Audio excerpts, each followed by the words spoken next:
नमस्कार, स्वागत है आप सबका दिन भर की तमाम बड़ी और अहम खबरों के साथ मैं हूं कवीन सचान। शुरुआत हेडलाइन से। राजस्थान के बाद हरियाणा में किसानों से मिली सोनिया गांधी, बेमौसम बारिश से नुकसान पर मुआवजे की मांग। कृषि मंत्री ने कहा 31 मार्च तक नुकसान का आंकड़ा।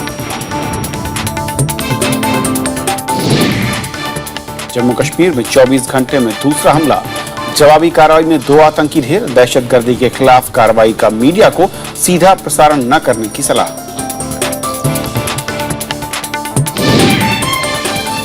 चुनाव न लड़ने वाले 1400 राजनीतिक दलों की मान्यता हो सकती है खत्म, मुख्य चुनाव आयुक्त एचएस ब्रह्मा का बयान। मेरठ के हाशिमपुरा केस में 28 साल बाद फैसला, सबूतों की कमी के चलते सभी आरोपी बरी। 16 पुलिसकर्मियों पर 42 लोगों की हत्या का था आरोप। और विश्व कप के सेमीफाइनल में पहुंचा न्यूजीलैंड, कैप्टन का नाबाद दोहरा शतक, वेस्टइंडीज को दी 143 रनों से मात।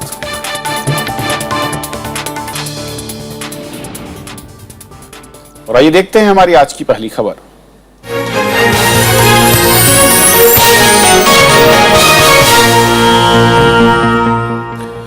कांग्रेस अध्यक्ष सोनिया गांधी लगातार दूसरे दिन पीड़ित किसानों से मिली। राजस्थान के बाद उन्होंने आज हरियाणा में 4 जिलों का दौरा किया। कांग्रेस अध्यक्ष ने केंद्र और राज्य सरकार पर किसानों की अनदेखी का आरोप लगाया और तत्काल मुआवजे की मांग की। बेमौसम बारिश और ओलावृष्टि की वजह से बर्बाद हुए किसानों का दर्द बांटने कांग्रेस अध्यक्ष सोनिया गांधी शनिवार को हरियाणा पहुंची। भिवानी, रेवाड़ी, झज्जर और करनाल के ग्रामीण इलाकों में वो किसानों से मिली। इस मौके पर कांग्रेस अध्यक्ष ने किसानों की समस्याएं सुनी। हम सबकी जिम्मेदारी बनती है कि हम सब मिलकर किसानों की मदद करें, तो हम संघर्ष करेंगे, किसानों को सही मुआवजा मिले। कांग्रेस अध्यक्ष ने किसानों को मुआवजा मिलने में देरी का मुद्दा भी उठाया। सोनिया गांधी ने कहा कि हरियाणा में कांग्रेस और केंद्र में यूपीए सरकार के दौरान तत्काल और पूरी मदद जाती थी, लेकिन अब ऐसा नहीं हो रहा है। सबसे बड़ी जिम्मेदारी सरकारों की है। हम तो ना हरियाणा ना केंद्र सरकार में हैं, फिर भी हम आपको सही मुआवजा मिले, सही उचित मदद मिले, इसके लिए खूब संघर्ष करेंगे आपके लिए, जैसे कि पहले संघर्ष किया। कांग्रेस अध्यक्ष शुक्रवार को राजस्थान में पीड़ित किसानों से भी मिली थी। इस साल बेमौसम बारिश और ओलावृष्टि से देश के कई इलाकों में बड़े पैमाने पर रबी की फसल तबाह हुई है। पश्चिम बंगाल के बर्धमान जिले में आलू की फसल बर्बाद होने से 5 किसानों ने आत्महत्या की है। Bureau report, Rajya Sabha TV. उधर केंद्रीय टीमें भी पीड़ित राज्यों के दौरे पर हैं। केंद्रीय कृषि मंत्री राधा मोहन सिंह आज नुकसान के आकलन के लिए महाराष्ट्र पहुंचे। उन्होंने राज्य के कृषि मंत्री एकनाथ खड़से के साथ नासिक जिले का दौरा किया। केंद्रीय कृषि मंत्री ने किसानों से बात की और फसलों की बर्बादी की जानकारी ली। बैठक के बाद केंद्रीय कृषि मंत्री ने कहा कि नुकसान के आकलन का काम 31 मार्च तक पूरा कर लिया जाएगा और उसके तुरंत बाद पीड़ित किसानों को मुआवजा बांटने का काम शुरू होगा।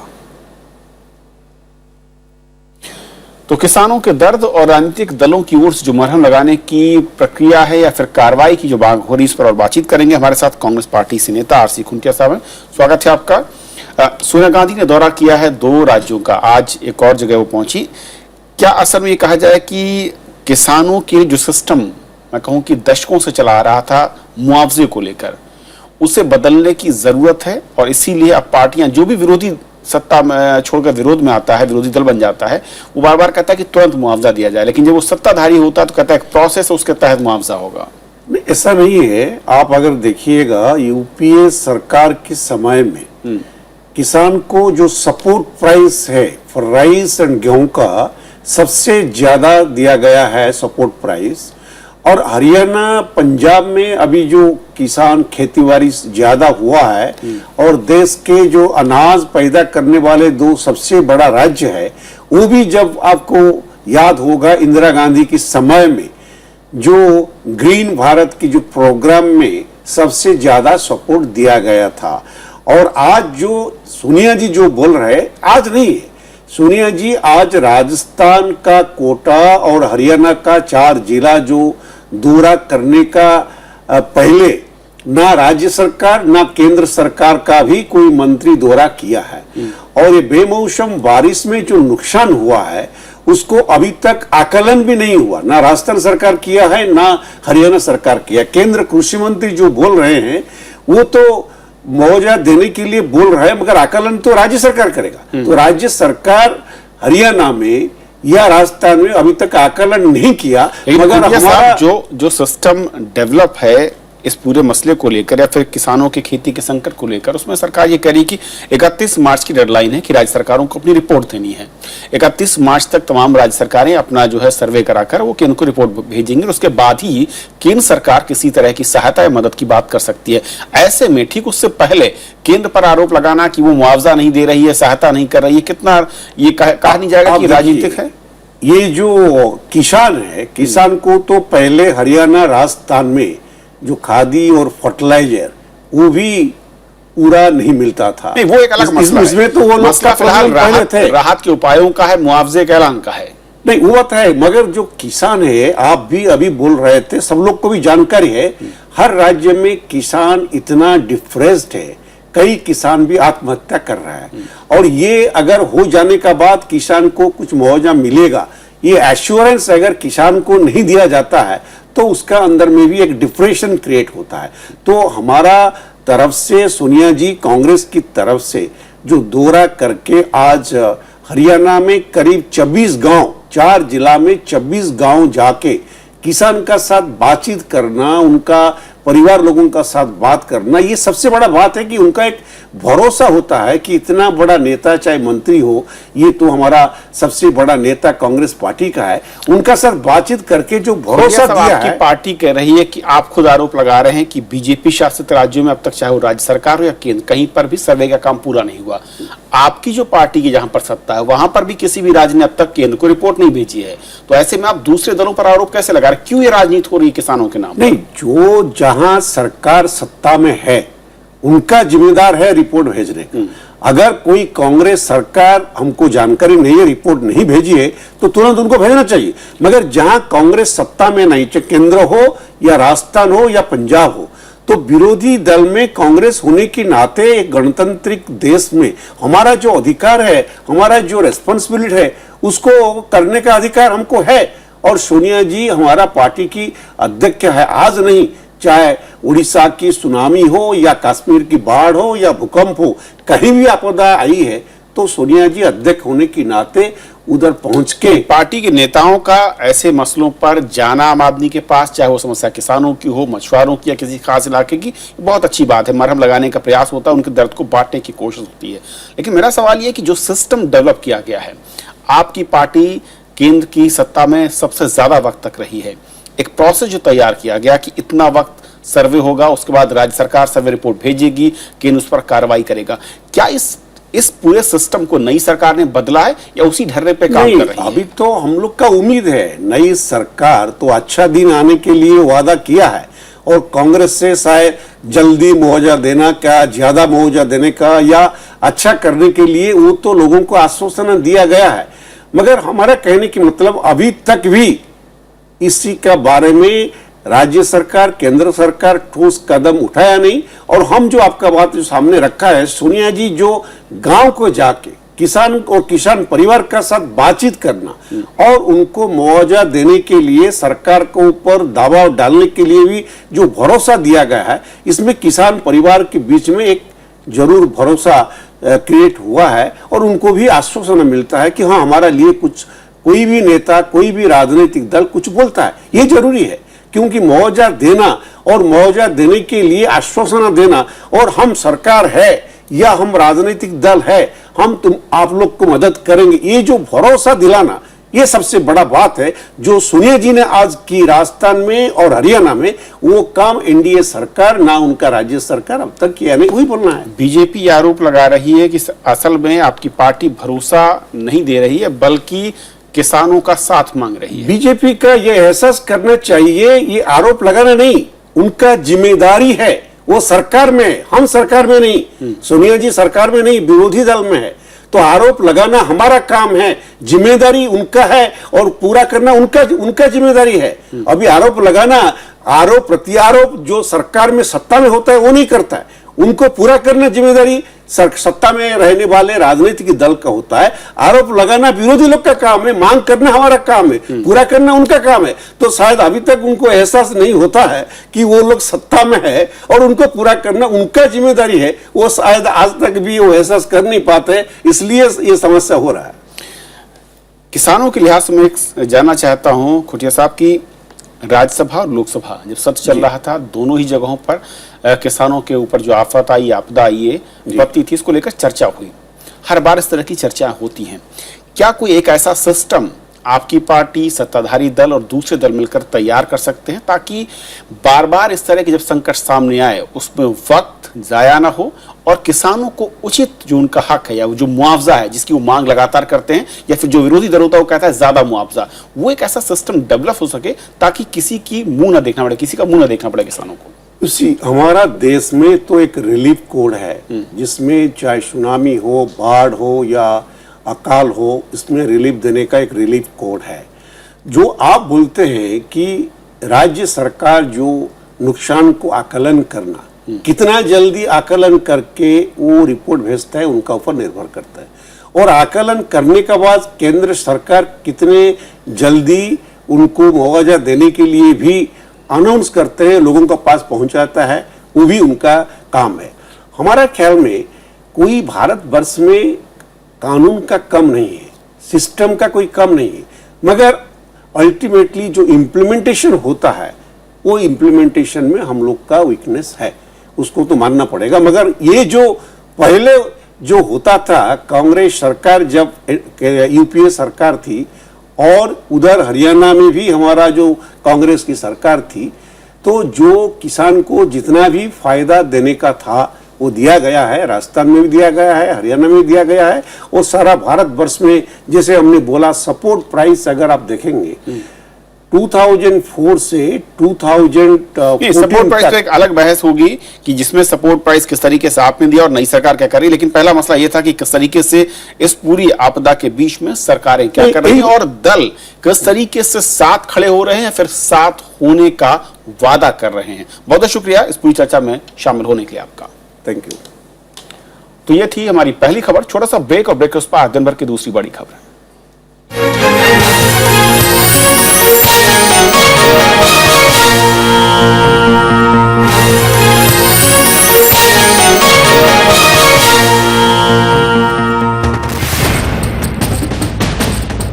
साल दर साल देश ने देखा पहली बार राष्ट्रपति और उपराष्ट्रपति का चुनाव, 18 विधानसभाओं और लोकसभा का चुनाव, शानदार और निष्पक्ष कवरेज।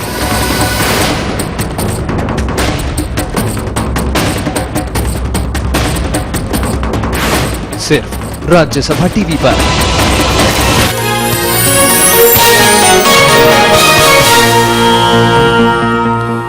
जम्मू कश्मीर में 24 घंटे के भीतर 2 आतंकी हमले हुए हैं। कठुआ के बाद आज सांबा जिले में सेना के शिविर पर आतंकी हमला हुआ। सुरक्षा बलों की जवाबी कार्रवाई में दोनों आतंकी मारे गए। रक्षा मंत्री मनोहर पर्रिकर ने इन हमलों को आतंकवादियों की हताशा बताया। इस बीच सूचना प्रसारण मंत्रालय ने न्यूज चैनलों को जारी एडवाइजरी में आतंकी हमलों के खिलाफ कार्रवाई का सीधा प्रसारण न करने की हिदायत दी है। कठुआ जिले में शुक्रवार को हमले के बाद आतंकियों ने शनिवार को सांबा जिले में सैन्य शिविर को निशाना बनाया। जम्मू पठानकोट हाईवे पर स्थित सैन्य शिविर में यह हमला तड़के हुआ, जिसमें आतंकियों ने गोलीबारी की और ग्रेनेड दागे, लेकिन सेना की जवाबी कार्रवाई में दोनों आतंकी मारे गए। हमले में सेना के 2 जवान और 1 नागरिक घायल भी हुआ है। रक्षा मंत्री मनोहर पर्रिकर ने इसे आतंकवादियों की हताशा बताया है। जो बार बार इस तरह का जो घटनाएं हो रहे हैं उससे हम चिंतित हैं और उसका उस हिसाब से कार्रवाई भी होगा और सिक्योरिटी फोर्सेस बहुत अच्छी तरह से इसका जवाब भी दे रहा है और आगे भी देगा। इससे पहले शुक्रवार को कठुआ जिले के राजबाग थाने में फिदायीन हमला हुआ था। इसमें सुरक्षा बल के 3 जवान शहीद हो गए थे और 11 लोग घायल हुए। सुरक्षा बलों ने हमला करने वाले दोनों आतंकियों को मार गिराया था। नवरात्रि के मद्देनजर वैष्णो देवी यात्रा के मार्ग पर भी सुरक्षा बढ़ा दी गई है। विपक्षी दलों ने आतंकी वारदातों के मामले में सरकार पर सवाल उठाए हैं। क्या आज इस सरकार ने उग्रवादी हमलों को नॉन स्टेट एक्टर्स कहना शुरू कर दिया है? क्या आज उग्रवादी बीजेपी के सरकार के अंदर नॉन स्टेट एक्टर हो गया है? मुझे सिर्फ इतना ही कहना है, ये बहुत ही दर्दनाक है, बहुत ही दुखद है। इस बीच सूचना प्रसारण मंत्रालय ने आतंकी हमलों के खिलाफ सुरक्षा बलों के ऑपरेशन का लाइव कवरेज नहीं दिखाने से जुड़ी एडवाइजरी विभिन्न चैनलों को जारी की है। दरअसल शुक्रवार को कठुआ हमले का कुछ चैनलों ने घटनास्थल से प्रसारण किया था। न्यूज चैनलों के संपादकों का भी मानना है कि राष्ट्रीय सुरक्षा के मद्देनजर सावधानी बरती जानी चाहिए। हम लोगों ने भी ये सारा दे दिया है, सारे चैनल्स को ये एडवाइस कर दिया है, उसी को एक्सटेंड करते हुए कर दिया है और ये अपनी तरफ से भी कर दिया है। और पहले से भी हमारे नॉर्म्स में ये है कि इस तरह के होते हैं तो कई बार लाइव दिखाना, क्योंकि शुरू में जो हम दिखाते हैं वो तो अचानक चूंकि मैग्नीट्यूड उसका स्टनिंग इफेक्ट होता है तो हम दिखा देते हैं, लेकिन इमीडिएटली जब ये समझ में आता है तो इसको विड्रॉ कर लिया जाता है। तो 2008 में मुंबई में हुए 26/11 के आतंकी हमले के बाद से ही इस बारे में दिशा निर्देशों को लेकर चर्चा हुई थी। इस एडवाइजरी में कहा गया है कि सुरक्षा बलों की स्थिति, रणनीति के बारे में तस्वीरें प्रसारित होने का आतंकवादी फायदा उठा सकते हैं। प्रणव गोस्वामी के साथ नव विक्रम सिंह, राज्यसभा टीवी। जम्मू कश्मीर में आतंकी हमलों के बीच सशस्त्र बल विशेषाधिकार कानून यानी आफ्स्पा को लेकर बयानबाजी भी तेज हो गई। पीएमओ में राज्य मंत्री जितेंद्र सिंह ने आज कहा कि आफ्स्पा जैसे संवेदनशील कानून पर राजनीति प्रेरित फैसले लेने की बजाय सुरक्षा जरूरतों को ध्यान में रखा जाना चाहिए। हालांकि एक दिन पहले ही मुख्यमंत्री मुफ्ती मोहम्मद सईद ने राज्य से चरणबद्ध तरीके से आफ्स्पा को हटाने से जुड़ा बयान दिया था। जो बड़े ही संवेदनशील विषय हैं, उदाहरण के तौर पर arm forces special power act इत्यादि जैसे, इनके विषय में कोई भी निर्णय लेना हो तो राजनीतिक लकीरों से ऊपर उठ करके मात्र सुरक्षा संबंधित जानकारी के आधार पर और सुरक्षा संबंधित कंसर्न्स और उनके राय के आधार पर किया जाए।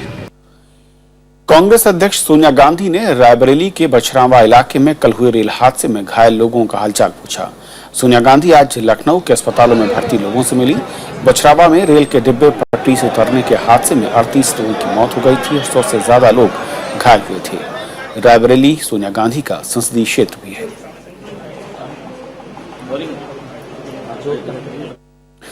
चुनाव न लड़ने वाले राजनीतिक दलों की मान्यता खत्म हो सकती है। आयोग इस पर गंभीरता से विचार कर रहा है। मुख्य चुनाव आयुक्त एच.एस. ब्रह्मा ने आज कोलकाता में कहा कि पिछले 5 से 10 साल में कोई भी चुनाव न लड़ने वाले राजनीतिक दलों की मान्यता खत्म की जा सकती है। साथ ही उन्होंने कहा कि देश में 1600 से अधिक पंजीकृत दल हैं, जिनमें से 200 से भी कम चुनावों में हिस्सा लेते हैं। मुख्य चुनाव आयुक्त के मुताबिक पंजीकरण के बाद राजनीतिक दलों को कई तरह की सुविधाएं मिलती हैं, जिनमें आयकर में छूट भी शामिल है। एच.एस. ब्रह्मा ने यह भी कहा है कि वोटर आई कार्ड को आधार से जोड़ने का काम इसी साल के आखिर तक पूरा कर लिया जाएगा और इसके बाद वोटर आई कार्ड की खामियां पूरी तरह खत्म हो सकेंगी। कर्नाटक सरकार ने आईएएस डी.के. रवि की मौत की निष्पक्ष जांच का भरोसा दिया है। मुख्यमंत्री के सिद्धरमैया ने आज कहा कि वो मामले की सीबीआई जांच के बारे में सोमवार को विधानसभा में बयान देंगे और इस बीच आईएएस एसोसिएशन ने भी सीबीआई जांच की मांग की है।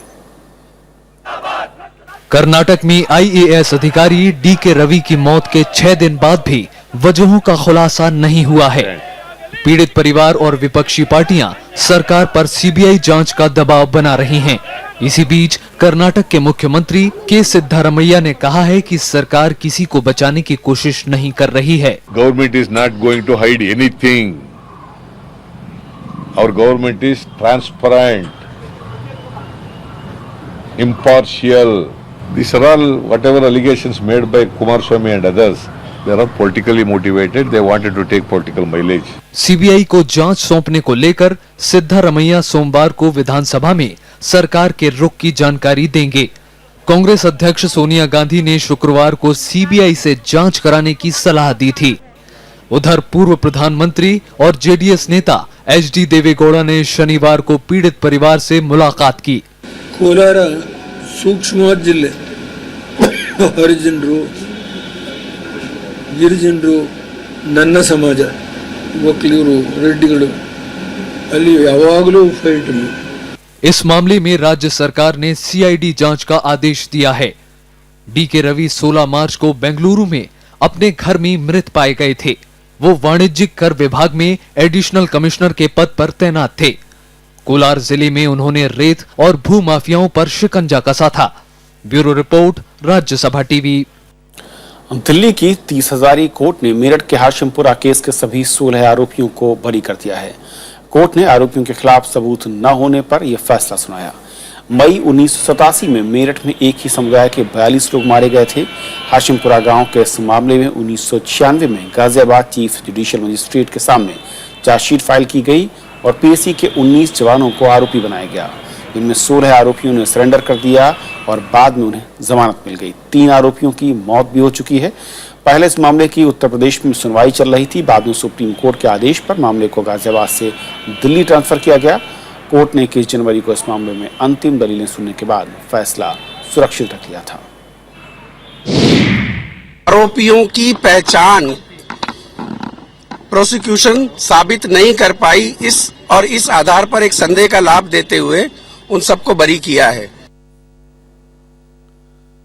जम्मू कश्मीर में आतंकियों से लड़ते हुए अदम्य साहस का परिचय देने वाले कैप्टन जयदेव को आज कीर्ति चक्र से सम्मानित किया गया। राष्ट्रपति भवन में हुए समारोह में राष्ट्रपति प्रणब मुखर्जी ने उन्हें यह सम्मान दिया।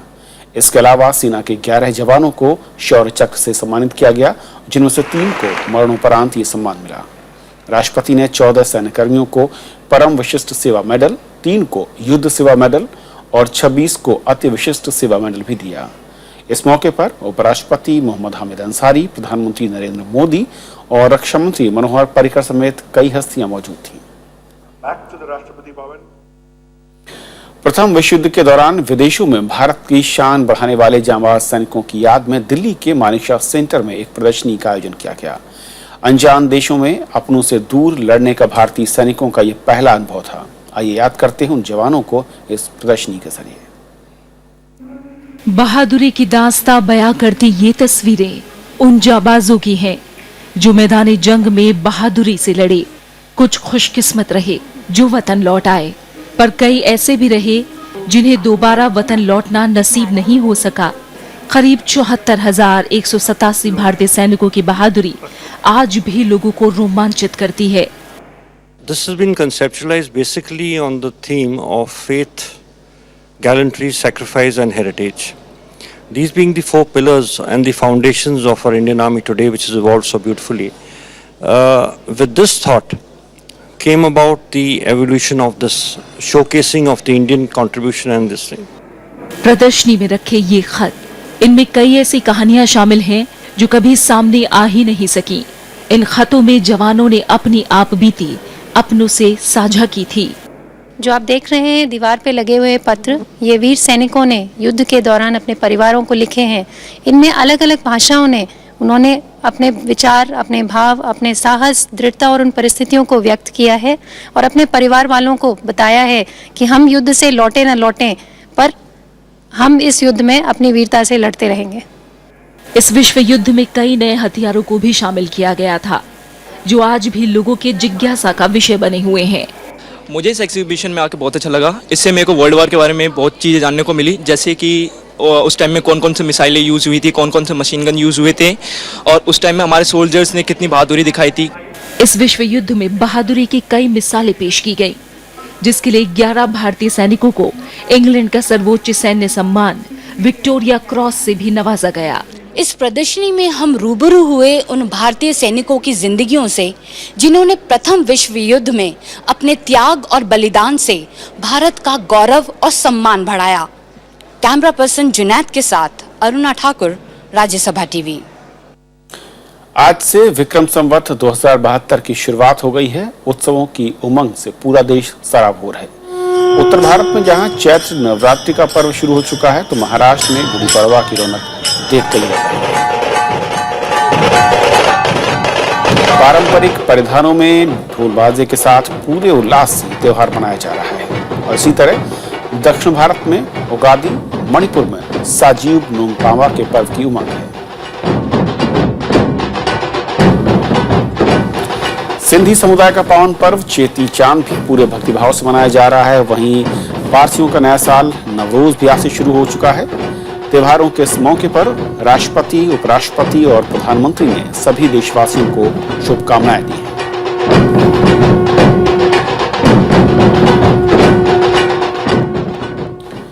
और अब बात क्रिकेट की, जहां पर न्यूजीलैंड विश्व कप क्रिकेट के सेमीफाइनल में पहुंच चुका है। 24 मार्च को पहले सेमीफाइनल में उसका सामना दक्षिण अफ्रीका से होगा। आज चौथे क्वार्टर फाइनल मुकाबले में कीवीज ने वेस्टइंडीज को 143 रन से हरा दिया और man of the match Martin Guptill रहे, जिन्होंने शानदार 237 रन की नाबाद पारी खेली।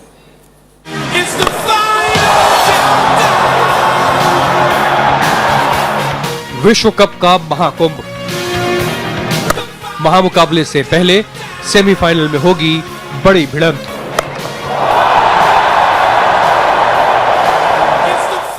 दक्षिण अफ्रीका से होगा न्यूजीलैंड का सामना। वर्ल्ड कप क्रिकेट के चौथे और आखिरी क्वार्टर फाइनल में टॉस जीतकर न्यूजीलैंड ने पहले बल्लेबाजी का फैसला किया। कीवीज ने 50 ओवर में 6 विकेट खोकर 393 रन बनाए। न्यूजीलैंड की जीत के हीरो रहे मार्टिन गप्टिल ने 24 चौकों और 11 छक्कों की मदद से 237 रनों की तूफानी पारी खेली। Still not really sure what happened today, to be honest. It hasn't really sunk in yet, but no, obviously incredibly proud of what happened today, and hopefully moving forward we can win another game and then another one after that. So just pretty proud to score that many runs and to get the win as well.